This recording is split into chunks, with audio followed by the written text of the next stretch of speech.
तो दोस्तों, आज हम पढ़ेंगे शुद्ध पदार्थ। लेकिन शुद्ध पदार्थ पढ़ने से पहले एक बार हम ये देख लेते हैं कि कल हमने मिश्रण में क्या पढ़ा था, क्योंकि मिश्रण इम्पॉर्टेंट है। कभी कभी एग्ज़ाम में पूछ लिया जाता है कि मिश्रण क्या होता है या कितने प्रकार का होता है, इसके प्रकार का भी वर्णन करूँ। तो मिश्रण क्या होता है कि जब दो या दो से अधिक पदार्थ को किसी भी अनुपात में आपस में मिलाया जाता है तो वो मिश्रण कहलाता है। यहाँ ध्यान देने बात ये है कि किसी भी अनुपात में निश्चित अनुपात नहीं होता है। जैसे दो पदार्थ लिए हैं तो उनका कोई निश्चित अनुपात नहीं है, किसी भी अनुपात में लेके हम मिला दिए तो वो मिश्रण कहलाता है। मिश्रण कितने प्रकार का होता है? मिश्रण दो प्रकार का होता है। नंबर एक, समांगी मिश्रण। समांगी मिश्रण क्या होता है कि जब दो या दो से अधिक पदार्थ को आपस में मिलाया जाता है तो वो एक दूसरे में पूर्णतः मिश्रित हो जाए, पूर्णतः मिल जाए, तो वो समांगी मिश्रण कहलाता है। जैसे हम कल उदाहरण लिए थे चीनी और पानी के मिश्रण को, तो जब पानी में चीनी मिलाते हैं तो उसमें तो कोई निश्चित अनुपात तो होता नहीं है कि कितना चीनी में कितना पानी मिलाएंगे, और पानी में चीनी पूर्ण रूप से मिल जाती है तो ये हो गया समांगी मिश्रण, पूर्ण रूप से मिश्रित हो जाती है तो ये समांगी मिश्रण कहलाता है। विषमांगी मिश्रण। विषमांगी मिश्रण क्या होता है? जब दो या दो से अधिक पदार्थ को आपस में मिलाया जाता है तो वो पूर्ण रूप से मिश्रित ना हो, पूर्ण रूप से विलयित ना हो, तो वो कहलाता है विषमांगी मिश्रण। जैसे कल हमने उदाहरण लिया था पानी और रेत का मिश्रण, ये विषमांगी मिश्रण होता है। रेत में पानी मिलती है क्या? नहीं मिलती, आप भी जानते हो। हमें पानी में जैसे रेत डाले तो रेत हमें दिखता रहता है, तो मिलता नहीं है, तो ये हो गया विषमांगी मिश्रण। और हाँ, यहाँ पे हम ये देख सकते हैं कि जो मिश्रण है, जैसे कोई हम मिश्रण तैयार किए हैं चीनी और पानी का, उसमें चीनी और पानी के को हम अलग अलग भी कर सकते हैं भौतिक विधि द्वारा। जैसे अभी चीनी और पानी का मिश्रण है तो हम उसके मिश्रण को गर्म कर दिए तो पानी जो है भाप बन के उड़ जाएगा, जो चीनी रहता है नीचे बैठ जाएगा, तो अलग अलग भी कर सकते हैं। तो ये भौतिक विधि द्वारा उसके घटकों को अलग अलग कर सकते हैं। बट अब हम देखते हैं शुद्ध पदार्थ। शुद्ध पदार्थ जो होता है उसके जो अभिलक्षण होते हैं, उसके जो गुण होते हैं, वो मिश्रणों से भिन्न होते हैं। उनका जो शुद्ध पदार्थ होता है उनका संगठन निश्चित होता है कि शुद्ध पदार्थ जैसे कोई है तो उसका संगठन, उसमें जो जो चीज़ें मिली होती हैं, जो संगठित हुई होती हैं, वो उसमें निश्चित होता है कि उसमें जैसे कोई शुद्ध पदार्थ है तो वो किन किन चीज़ों से मिल के बना है, वो एक निश्चित मात्रा में होते हैं। जैसे यहाँ पे हम लिए थे चीनी और पानी का मिश्रण, तो ये एक निश्चित अनुपात में नहीं होते हैं कि क्योंकि कितनी चीनी में हमको कितना पानी मिलाना है, ये कोई मतलब निश्चित अनुपात नहीं था। लेकिन शुद्ध पदार्थों में सबका अनुपात निश्चित होता है। जैसे शुद्ध पदार्थ में हम लेते हैं ग्लूकोज। ग्लूकोज क्या होता है? हम पुरानी कक्षाओं में पढ़े भी हैं हाई स्कूल में कि C6H12O6। तो इसमें क्या होता है कि ग्लूकोज में क्या होता है, 6 कार्बन 12 हाइड्रोजन और 6 ऑक्सीजन होता है। तो ये शुद्ध पदार्थ है, ये इसमें कार्बन की मात्रा निश्चित है कि हमेशा ग्लूकोज में चाहे चाहिए, जहाँ भी ग्लूकोज अगर तुम्हें दिखा पड़ेगा तो ग्लूकोज लिखा है तो वहाँ उसमें 6 कार्बन 12 हाइड्रोजन और 6 ऑक्सीजन ही होंगे, और सबका हाइड्रोजन कार्बन ऑक्सीजन सबका एक निश्चित अनुपात होता है। शुद्ध पदार्थों को हम सामान्यतः भौतिक विधियों द्वारा पृथक्कृत नहीं किया जा सकता। जैसे शुद्ध पदार्थ में हम ग्लूकोज लिए हैं, इसमें 6 कार्बन 12 हाइड्रोजन और 6 ऑक्सीजन है, तो इसके कार्बन हाइड्रोजन ऑक्सीजन को हम भौतिक विधि द्वारा अलग नहीं कर सकते। जैसे वहाँ पे हम चीनी और पानी के मिश्रण को लिए थे तो उसको हम चीनी में से हमें मान लो पानी में से हमें मान लो चीनी निकालनी थी, मतलब अलग अलग करना था दोनों पदार्थों को, तो हम क्या किए थे कि मिश्रण को गर्म कर दिए थे तो हमारा जो पानी है वो उड़ गया था, चीनी बच गई थी। बट यहाँ पे ग्लूकोज को गर्म करके हम उसमें से उसका ऑक्सीजन कार्बन हाइड्रोजन नहीं अलग कर सकते।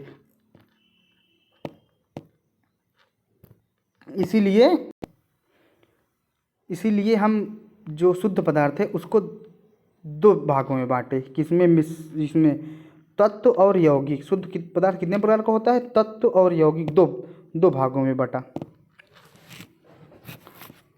किसी तत्व में एक ही प्रकार के कण होते हैं और ये कण परमाणु या अणु हो सकते हैं। किसी तत्व में क्या होता है, किसी तत्व में जैसे कोई तत्व है उसमें एक ही प्रकार के कण होते हैं और ये कण जो होते हैं क्या होते हैं, अणु या परमाणु या अणु हो सकते हैं। अपने पिछली कक्षाओं में परमाणुओं और अणुओं से परिचित होंगे, लेकिन हम उनके बारे में विस्तार से यहाँ पे पढ़ेंगे। जो सोडियम होता है, हाइड्रोजन होता है, ऑक्सीजन होता है, तांबा, चांदी, ये तत्वों के कुछ उदाहरण हैं। इन सब में एक ही प्रकार के परमाणु होते हैं। जैसे सोडियम लिख दिए N, सोडियम क्या लिख दिए, सोडियम प्रतीक क्या होता है N।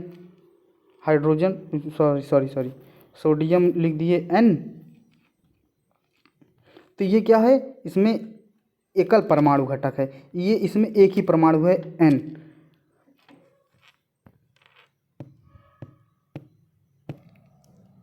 जबकि कुछ अन्य तत्वों में दो या दो से अधिक परमाणु संयोजित होकर उस तत्व का अणु बनाते हैं। जैसे क्या कहना चाहता है, जैसे हम जानते हैं हाइड्रोजन गैस क्या होती है H2।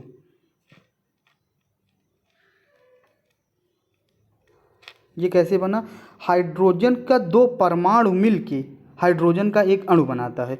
क्या मिला, हाइड्रोजन प्लस हाइड्रोजन। यहाँ पे दिखाया गया है, देखो हाइड्रोजन का एक परमाणु फिर हाइड्रोजन का एक परमाणु मिला तो क्या बनाया, H2 का एक अणु बनाया। ऐसे ऑक्सीजन गैस क्या होता है, ऑक्सीजन का एक अणु क्या होता है, ऑक्सीजन का एक परमाणु और ऑक्सीजन का एक परमाणु, मतलब कि ऑक्सीजन का दो परमाणु मिलके ऑक्सीजन का एक अणु बनाते हैं। तो इससे हमें क्या पता चल रहा है, जो अणु होता है अणु वो दो या दो से अधिक परमाणुओं के संयोग से बनता है। देखो यहाँ पे दिखाया गया है, जब भिन्न भिन्न तत्वों के दो या दो से अधिक परमाणु संयोजित होते हैं तब यौगिक का एक अणु प्राप्त होता है। जैसे जल, अमोनिया, कार्बन डाइऑक्साइड, चीनी आदि के यौगिक कुछ उदाहरण हैं। जैसे जल क्या होता है H2O। H2O में क्या होता है, हाइड्रोजन का दो परमाणु और ऑक्सीजन का एक परमाणु मिलके H2O बनाता है।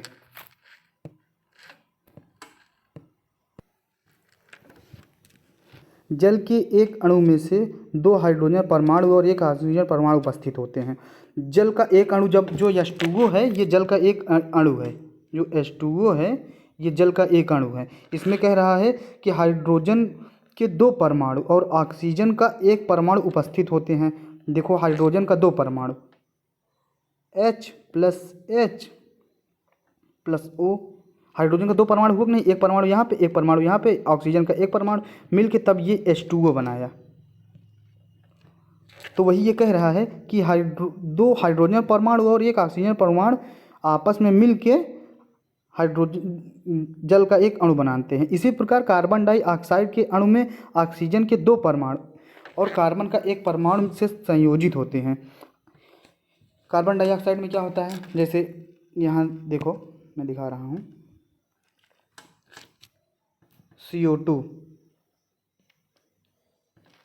इसमें क्या है, कार्बन एक का है, कार्बन का एक परमाणु है और ऑक्सीजन का दो परमाणु है और दो ऑक्सीजन मिलेंगे और एक कार्बन मिलेगा तब ये एक अणु है, तब ये कार्बन डाइऑक्साइड का एक अणु बनता है। एक कार्बन के परमाणु और दो ऑक्सीजन के परमाणु जब मिलेंगे तो कार्बन डाइऑक्साइड का एक अणु बनता है। और हम यहाँ देखेंगे ये कह रहा है किसी यौगिक में विभिन्न तत्वों के एक परमाणु एक निश्चित और स्थित अनुपात में उपस्थित होते हैं। किसी यौगिक में, जैसे जल का एक यौगिक है H2O, जल का एक यौगिक क्या है H2O। इसमें किसी H2O यौगिक में किसी भी परमाणु का निश्चित और स्थिर अनुपात होता है। निश्चित और स्थिर अनुपात का मतलब कि इसमें दो हाइड्रोजन के परमाणु और एक ऑक्सीजन के परमाणु मिलकर ही जल बनाएंगे। ये हमेशा निश्चित होता है कि ऐसा तो नहीं होगा कि इसमें 3 हाइड्रोजन मिला देंगे 4 हाइड्रोजन, नहीं, इसमें 2 हाइड्रोजन के परमाणु और एक ऑक्सीजन के परमाणु मिलकर ही एक जल का एक यौगिक, जल का एक अणु बनाते हैं।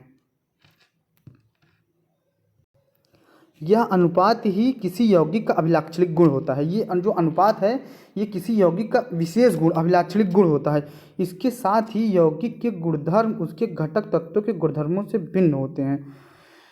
हाँ, इसके साथ ही यौगिक का जो गुणधर्म होता है उसके घटक तत्वों के गुणों से भिन्न होता है। जैसे हम यहाँ लिए थे अभी हाइड्रोजन का 2 परमाणु और ऑक्सीजन का 1 परमाणु, तब क्या बनाए थे H2O। तो जो इसके गुण होंगे, जरूरी नहीं है कि इससे मिलते ही हैं, इसके जो गुण होंगे उसके गुण अलग होंगे। हाइड्रोजन के गुण अलग होंगे और ऑक्सीजन के जो गुण होंगे वो अलग होंगे। तो वही कह रहा है कि किसी इस यौगिक के गुणधर्म उसके घटक तत्व गुणधर्मों से भिन्न होते हैं। जैसे H2O है, इसके घटक तत्व क्या हैं? हाइड्रोजन का 2 परमाणु और ऑक्सीजन के 1 परमाणु। इसके घटक तत्व मतलब ये किन किन चीज़ों से मिलके बना है। तो इसके जो गुणधर्म हैं H2O के, वो इसके घटक तत्वों से भिन्न हैं, अलग अलग होंगे। जैसे जब जल बन जाता है H2O, अलग कैसे होता है? क्योंकि ये द्रव होता है और हाइड्रोजन गैस होती है, वो तत्व होता है, परमाणु होता है, मतलब एकदम अलग है ना कि ये द्रव बन जाता है। 2 हाइड्रोजन के परमाणु और 1 ऑक्सीजन परमाणु मिलके जल का एक द्रव बनाते हैं। तो इसके गुणधर्म अलग अलग होते हैं इन घटक तत्वों से। इसके अतिरिक्त किसी यौगिक के घटकों को भौतिक विधियों द्वारा सरल पदार्थों में पृथक्कृत नहीं किया जा सकता। क्या कह रहे हैं कि मतलब जैसे जल का एक यौगिक बनाए थे हम लोग, तो जल के यौगिक को उसके तत्वों में भौतिक विधि द्वारा अलग नहीं किया जा सकता। इसको मैं ग्लूकोज में बताया था कि भौतिक विधि में जैसे वहाँ पे हम चीनी और पानी को गरमाए थे मिश्रण में, लेकिन इसको भौतिक विधि द्वारा गरमा के मतलब हाइड्रोजन और ऑक्सीजन को अलग नहीं कर सकते हैं। तो वही कह रहा है कि यौगिक के घटकों को भौतिक विधियों द्वारा सरल पदार्थों में पृथक्कृत नहीं किया जा सकता। उनको पृथक्कृत करने के लिए रासायनिक विधियों का प्रयोग करना पड़ता है। रासायनिक विधि मतलब उसमें हम आगे अभिक्रिया कराते हैं, कुछ और मिलाते हैं, तो अलग अलग होते हैं। अब हम यहाँ पढ़ेंगे द्रव्य के गुणधर्म और उनका मापन। द्रव्य के गुणधर्म और उनका मापन। प्रत्येक पदार्थ के विशिष्ट या अभिलाक्षणिक गुण होते हैं। प्रत्येक पदार्थ के विशिष्ट या अभिलाक्षणिक गुण होते हैं। जो पदार्थ होते हैं वो अपने में उनका मतलब एक विशेष गुण होता है। इन गुणधर्मों को 2 वर्गों में वर्गीकृत किया गया है। उनके जो विशेष गुण हैं उनको 2 भागों में बांटा गया है। नंबर 1 भौतिक गुण, नंबर 2 रासायनिक गुण। भौतिक गुणधर्म वे गुणधर्म होते हैं जिन्हें पदार्थ की पहचान या संगठन में परिवर्तित किए बिना मापा या देखा जा सकता है। भौतिक गुणधर्मों के कुछ उदाहरण रंग, गंध, गलनांक, क्वथनांक, घनत्व आदि हैं। तो इसमें क्या कह रहा है? भौतिक गुणधर्म वे गुणधर्म होते हैं, पदार्थ का वो गुण होता है। जैसे हम कोई पदार्थ लिए, उसको सूंघ के, देख के, उसके रंग से पहचान लेते हैं, तो वो उसका भौतिक गुणधर्म होता है। उसका गलनांक चेक करके, उसका क्वथनांक चेक करके, उसका कितना घनत्व है, इन सब के द्वारा अगर उसे हम देख लेते हैं, जान लेते हैं कौन सा पदार्थ है, मतलब उसके विशेष गुण की व्याख्या कर लेते हैं, तो वो भौतिक गुणधर्म होता है। रासायनिक गुणधर्मों को मापने देखने के लिए रासायनिक परिवर्तन का होना आवश्यक होता है। बट रासायनिक गुणधर्म क्या होता है कि उसमें उसका रासायनिक परिवर्तन होना जरूरी हो जाता है। पदार्थ की अभिलाक्षणिक अभिक्रियाएं जैसे अम्लता, क्षारकता रासायनिक गुणधर्म के उदाहरण हैं। रासायनिक गुणधर्म के उदाहरण क्या हैं? पदार्थ की अभिलाक्षणिक अभिक्रिया जैसे अम्लता, क्षारकता, ये सब उसके उदाहरण हैं। अब हम पढ़ेंगे मात्रकों की अंतर्राष्ट्रीय पद्धति, एसआई। एसआई का पूरा नाम क्या होता है? International system.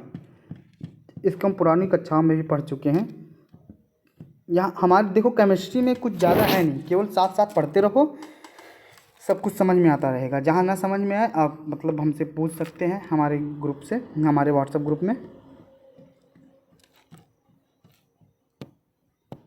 एसआई पद्धति में 7 आधार मात्रक हैं।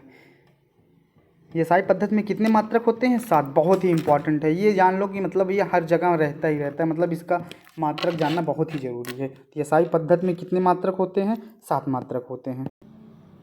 सात कौन कौन से हैं? इन्हें तालिका में सूचीबद्ध किया गया है, मतलब आओ देखते हैं तालिका इनका। सात क्या है? नंबर एक क्या है? लंबाई। लंबाई सात मात्रकों में या सात एराई मात्रकों में नंबर एक क्या है? लंबाई। लंबाई का प्रतीक क्या होता है? स्मॉल एल दिया है यहाँ पे देखो, लंबाई का मात्रक यह स्मॉल एल दिया है। सॉरी, फिर से करते हैं अपन, स्मॉल एल। इसका एसआई मात्रक क्या होता है? मीटर। और इसका एसआई मात्रक का प्रतीक क्या होता है? Small M. और नंबर टू क्या होता है? द्रव्यमान। द्रव्यमान का के लिए इसको प्रतीक क्या करते हैं? Small M. और इसका मात्रक क्या होता है? किलोग्राम। द्रव्यमान का मात्रक क्या होता है? किलोग्राम। इसको केजी से डिनोट करते हैं। इसका एसआई मात्रक का प्रतीक होता है केजी। और नंबर तीन क्या आता है? समय। समय को किससे प्रतीक करते हैं? स्मॉल टी से। इसका एसआई मात्रक क्या होता है समय का? सेकंड। इसे स्मॉल एस से। एसआई प्रतीक क्या होता है? Small S. ये देखो यहाँ पे स्मॉल एस दिया है। नंबर चार क्या आता है? विद्युत धारा। विद्युत धारा का इस विद्युत धारा के लिए राशि का इसका प्रतीक क्या होता है? I, capital I, sorry small I. इसका एसआई मात्रक क्या होता है? एम्पियर। इसको कैपिटल ए से। इसका एसआई प्रतीक क्या होता है? Capital A. फिर आता है ऊष्मागतिक। इसको कैपिटल टी से प्रतीक किया जाता है, दिखाया जाता है। इसका मात्रक क्या होता है ऊष्मागतिक का? केल्विन। और इसका एसआई मात्रक का प्रतीक क्या होता है? के। उसके बाद क्या होता है? तापक्रम। तापक्रम का कोई मतलब वो नहीं होता रहा, इसके राशि के लिए प्रतीक कुछ भी नहीं होता है। जब कुछ भी नहीं होता तो इसका एसआई मात्रक भी कुछ नहीं होगा और एसआई मात्रक का प्रतीक भी कुछ नहीं होता है। उसके बाद क्या आता है? पदार्थ की मात्रा, स्मॉल एन, मोल। किससे दिखाते हैं? Small N. ये इंपॉर्टेंट है, इसे अभी अपन पढ़ेंगे इसी चैप्टर में। मोल। मोल एसआई मात्रा का प्रतीक क्या होता है? MOL से लिखे जाते हैं। इसका अब सातवां नंबर क्या होता है? ज्योति तीव्रता। इसको IU से दिखाया जाता है। कैंडेला। इसका मात्रक क्या होता है? कैंडेला। CD। इसको CD से दिखाते हैं। अब हम पढ़ेंगे द्रव्यमान और भार। किसी पदार्थ का द्रव्यमान उसमें उपस्थित द्रव्य की मात्रा है। किसी पदार्थ का द्रव्यमान उसमें उपस्थित द्रव्य की मात्रा है, जबकि किसी वस्तु का भार उस पर लगने वाला गुरुत्व बल है। किसी पदार्थ का द्रव्यमान स्थिर होता है, परंतु उसका भार गुरुत्व में परिवर्तन के कारण एक स्थान से दूसरे स्थान पर अलग अलग हो सकता है। जैसे क्या कह रहा है? किसी पदार्थ का द्रव्यमान उसमें स्थित उपस्थित द्रव्य की मात्रा है। किसी पदार्थ, जैसे हमारे पास बुक का द्रव्यमान जो होता है, द्रव्यमान का होता है कि जो इसका द्रव्यमान है ये एक स्थिर होता है, ये एक निश्चित होता है। लेकिन इस बुक का भार किस पे डिपेंड करता है? कि इसके जी पे गुरुत्व होता है ना, स्मॉल जी, जो 9.8 अपन पढ़े थे ना, मीटर पर सेकंड स्क्वायर, उस पे डिपेंड करता है भार। जैसे इस बुक को हम कहीं भी लेके चले जाएं, अगर ये 5 किलो की है तो ये हमेशा 5 किलो की ही रहेगी। मतलब जो द्रव्यमान होता है वो निश्चित होता है, ये हमेशा 5 ही किलो की रहेगी। लेकिन जब इस बुक को हम जैसे अंतरिक्ष में ऊपर जाते हैं तो हम जानते हैं कि जी की वैल्यू क्या होती है? निरंतर घटती जाती है। जब जी की वैल्यू निरंतर घटती जाती है तो भार जो होता है, भार W बराबर mg होता है। भार क्या होता है? W बराबर mg। जी की वैल्यू अपने यहाँ की कितनी होती है? 9.8 मीटर पर सेकंड स्क्वायर। लेकिन जब क्या होता है कि जी हम जैसे इस बुक को हम ऊपर ले जाते हैं, जब ऊपर जाते हैं तो जी की वैल्यू जो होती है वो कम होती जाती है। तो जब जैसे बुक को ऊपर ले जाएंगे तो उसका भार में कमी आती जाती। क्यों? क्योंकि W बराबर mg होता है, जी की वैल्यू घटती जाएगी तो उसका पूरा W भी घटता जाएगा। कहने का मतलब समझ में आ गया होगा कि किसी पदार्थ का द्रव्यमान जो है उसमें उपस्थित द्रव्य की मात्रा है, कि मतलब उसका जैसे 5 किलो का है तो वो 5 किलो की ही बुक रहेगी। लेकिन जो भार होता है वो उसके लगने वाला गुरुत्व बल है। गुरुत्व बल जानते हो? भार बराबर क्या होता है? यहाँ हम फिर से बताएंगे, W बराबर mg होता है। तो जैसे जैसे हम ऊपर जाते हैं, अपने धरती से ऊपर जाते हैं आसमान की ओर, तो जी की वैल्यू कम होती जाती है। जब जी की वैल्यू कम होगी तो W भी क्या होगा? कम होगा, क्योंकि जी की वैल्यू कम होगी तो W भी कम होगा। तो वही कह रहा है कि किसी पदार्थ का द्रव्यमान स्थिर होता है। द्रव्यमान तो अगर जैसे 5 किलो की बुक है तो इसको हम कहीं भी ब्रह्मांड में, अंतरिक्ष में, कहीं भी लेके चले जाएं, ये हमेशा बुक 5 किलो की ही रहेगी। लेकिन क्या होता है कि जब, लेकिन भार क्या होता है, भार में जब जैसे हम ऊपर ऊपर लेके जाएंगे तो उसके जी में की वैल्यू में जहाँ गिरावट आएगी वहीं इसके भार में भी परिवर्तन आ जाएगा। तो वही कह रहा है कि गुरुत्व बल में परिवर्तन के कारण एक स्थान से दूसरे स्थान पर अलग अलग हो सकता है। इन दोनों शब्दों का प्रयोग एक विशेष ध्यान, मतलब इन दोनों का मतलब बहुत ध्यान देने वाली चीज़ है। तो हमें लगता है द्रव्यमान और भार आप समझ गए होंगे कि द्रव्यमान जो होता है वो निश्चित होता है, उसमें पदार्थ की मात्रा बताई जाती है। लेकिन जो भार होता है वो अगर जैसे बदलता रहता है एक स्थान से दूसरे स्थान पे, अगर गुरुत्व बल में चेंज आ रहा है तो उसके भार में चेंज आएगा। गुरुत्व बल मतलब अगर स्मॉल जी में क्या होता है कि स्मॉल जी हमेशा बदलता रहता है, सब जगह निश्चित नहीं होता है कि हमारे यहाँ जैसे पृथ्वी पे इतना है, अंतरिक्ष में उतना है, हमेशा कम ज़्यादा होता रहता है, जिससे भार हमेशा परिवर्तनशील हो सकता है। Thank you. आगे का हम नेक्स्ट वीडियो में पढ़ेंगे, और वीडियो में आप बने रहिए साथ साथ, इसलिए मतलब ज़्यादा हमें समझ में कठिनाई नहीं होगी। जो भी ना समझ में आए आप हमसे पूछिए, हम बिल्कुल बताने के लिए तैयार हैं। Thank you.